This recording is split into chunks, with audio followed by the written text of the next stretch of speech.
Well, here I am. I just completed Cotswold Classic.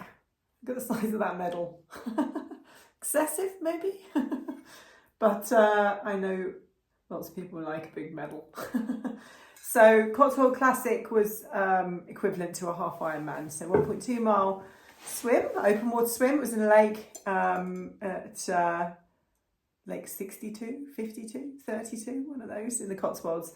And then 56 miles on the bike, and then the half marathon. It's a really lovely little event. It was on the same day as Swansea half Ironman, so I was debating whether to go hardcore. I always feel like Ironman put on a real show, and they close the roads. It's a lot more expensive, but it's a real kind of, I don't know, different sort of vibe going on there. Whereas this is a local event, and very friendly. Not that Ironman's not. It's just it's a smaller thing here, and it's a great little race. It's a lovely run through kind of parkways, and you do 3 loops, but there are 3 beautiful loops. The swim was in a lovely lake. I've swum in it before, doing a 51.5er, and which is another triathlon that happens near us. And that's it was beautiful. The sun was coming up. It's a really calm day. And the bike, I'd say it was rolling. I wouldn't say it was pan flat, but it was a lot flatter than what I've done before. The last time I did this distance was Weymouth Ironman, half Ironman, the 70.3, and that is a lot more hilly. So consequently, I did significantly faster bike, but I also had this baby, my new baby, which was interesting. I started off the race by one of my valves wasn't screwed in, it kept popping out. And I thought, oh no, this is not a good start. Anyway, Adam from A to B, who does kind of mechanic stuff, and Alan helped me out to try and screw it on properly, and all was good. The tyre or the valve was not broken, it was just a user error. And then also I had some problems with the attachment to the bike computer probably about just over 50 miles in. The bike computer, like the fasten at the front, just kind of started wobbling, and I had to remove the bike computer. And I need the bike computer because it helps me pace myself. But fortunately, it happened right at the end of the bike. The bike started off really good. It's 2 laps, and I think I was averaging averaging over, I think it was 18.6 miles per hour at some points, average over that 25 miles. But in the second one, I dropped quite a lot. I was obviously tired. And then I was averaging just under 18, but I was still pleased with that. My coach, Christian, had given me a target of 17, so I'd managed to achieve that. The run, found it difficult. I had a really bad stomach from eating all of the crap on the food stalls. It's not the event. It's just I can't cope with anything that's not something I've prepared myself, it seems.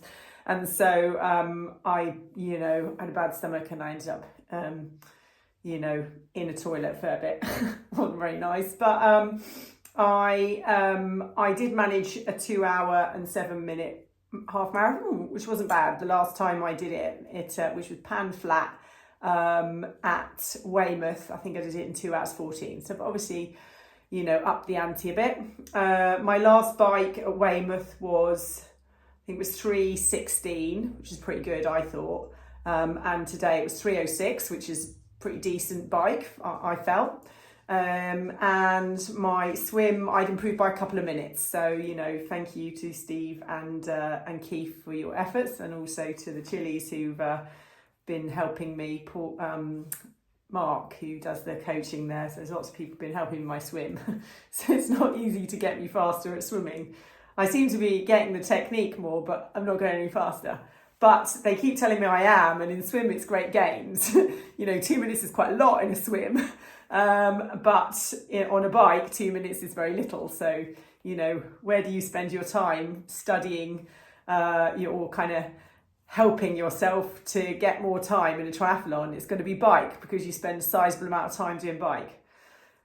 My transitions are improved as well. I think in Weymouth, my transition was something like almost 12 minutes, my first one, whereas here it was 7 minutes, still quite a lot. But I couldn't feel my hands. They were so icy after the lake swim, and my feet, I couldn't feel those either. And that was a bit of a nightmare. So until about 40 miles in, I didn't warm up till then.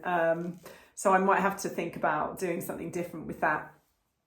And then my second transition, I think I did it in about 7 minutes last time, and this time I did about 5. So I did peel some time off it, but I'm a tremendous faff bag in transition. You know, ooh, shall I wear that? You know, there shouldn't be any options. It should just be put it on and go.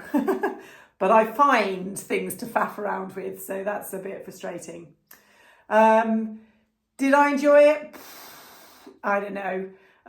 It was hard. But you know, I did my best, and I feel like my best was good. I didn't expect to get 3:0 overall. I got 3:09, and that for me was a big saving. On Weymouth, I did 3:40, so you know it's miles away from that. But yeah, it's super cool. So if you're interested in doing the Cotswold Classic, I'd fully recommend it. Really lovely event, really lovely people, organised really well, and you know, as tough as they are, but it's relatively, the bike's relatively, you know, okay. Like, it's not too many hills. And of course the run's quite exciting because it's through woodland and that, and you know, the swim is beautiful, so you know, no problems there. And here's Needle, she's come to you know, make a showing. That's it from me. And of course I'm leading up to this big event, this world champion thing, which I'm just dreading. I don't know why I do this to myself, because it's going to be really hard. After that I thought, what am I doing? But you know, you'll be in it to win it, right? Well, not that I'm going to win anything, but at least I can do it. Thanks, everyone.